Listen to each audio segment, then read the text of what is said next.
పెద్ద నోట్ల రద్దు ప్రభావంపై కేసీఆర్ సమీక్ష సమావేశం నిర్వహిస్తున్నారు. ఇక పూర్తి సమాచారాన్ని మా ప్రతినిధి సాదిక్ లైవ్ లో అందిస్తారు. Over to you Sadiq.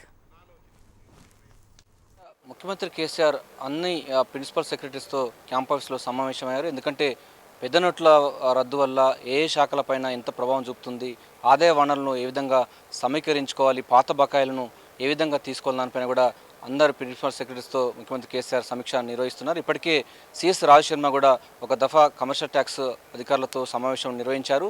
దాదాపు 1194 కోట్ల మేరకు కూడా బకాయిలు కమర్షియల్ ట్యాక్స్ ఉంది. ఎందుకంటే తెలంగాణ రాష్ట్రానికి ప్రధాన ఆదాయ వనరులు కమర్షియల్ ట్యాక్స్. ఈ సంబంధించిన దాంట్లో వాణిజ్య పనుల శాఖ ద్వారా ఉన్నటువంటి అతిపెద్ద సంబంధించినటువంటి ఆదాయ వనరు కూడా చాలా మట్టుకు తగ్గిపోతున్న నేపథ్యంలో పాత బకాయిలను ఏ విధంగా తీసుకురావాలి, దాదాపు 1194 కోట్ల వరకు కూడా పాత బకాయిలు ఉన్నాయి. వీటిని ఏ విధంగా వెనక్కి తీసుకురావాలి. ఇందులో ఇప్పటికే దాదాపు 838 కోట్ల వరకు కూడా కొన్ని బకాయిలు ఉన్నాయి. వాటికి సంబంధించిన దానిపైన కూడా ఇప్పటికే వాణిజ్య శాఖ యాక్షన్ కూడా ఇచ్చింది. అంటే వారి సంబంధించినటువంటి జప్తు సంబంధించిన అంశాలు కూడా ఉన్న నేపథ్యంలో సాధ్యమైనంత వరకు దాదాపు 300 కోట్ల వరకు తీసుకొచ్చినా పర్లేదు, కానీ పాత బకాయిలను ఏ విధంగా పాత నోట్లతో తీసుకునే క్రమంలో ఉన్నది. ప్రతి విషయం పైన, ప్రతి అంశం పైన కూడా పాత నోట్లను బకాయిలను తీసుకోవడం ప్రభుత్వానికి ఆదాయం సమకూర్చే వనరులపైన ప్రధానంగా దుస్తారించింది. వాణిజ్య పనుల శాఖ కానీ, మిగతా సంబంధించినటువంటి స్టాంప్స్ అండ్ రిజిస్ట్రేషన్ కానీ, వెహికల్ సంబంధించిన కానీ, రవాణా శాఖ కానీ, ఇట్లా చాలా డిపార్ట్మెంట్స్ ఉన్నాయి. అన్నీ కూడా మొత్తం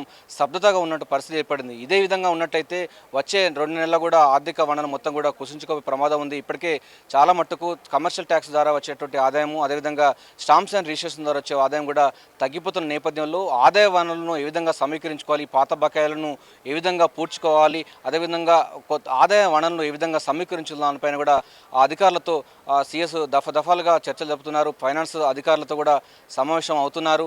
అదేవిధంగా ముఖ్యమంత్రి కేసీఆర్ మాత్రం ఈరోజు మొట్టమొదటిసారిగా అన్ని ప్రిన్సిపల్ సెక్రటరీస్తో కూడా సమావేశం నిర్వహించారు. మొట్టమొదటిసారిగా ఎందుకంటే ఒక్కొక్క శాఖలో ఎంత బకాయిలు ఉన్నాయి, ఇంతవరకు ఎంత లాస్ ఉంది, ఇప్పటివరకు జరిగినటువంటి లాస్ ఎంత, దీన్ని ఏ విధంగా పూర్తి చేసుకునే అవకాశం ఉంది, ప్రత్యామ్నాయ మార్గాలు ఏ విధంగా ఉండాలి దానిపైన కూడా అధికారులతో చర్చిస్తున్నట్టుగా సమాచారం ఉంది.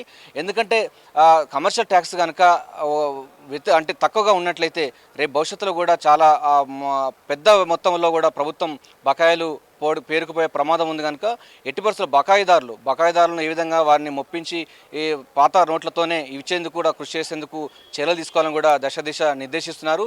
ఇక ప్రిన్సిపల్ సెక్రటరీ సంబంధించిన కూడా ప్రధానంగా ఇదే అంశం మీద చర్చిస్తున్నట్టుగా తెలుస్తుంది. శిరీష. Thank you Sadiq.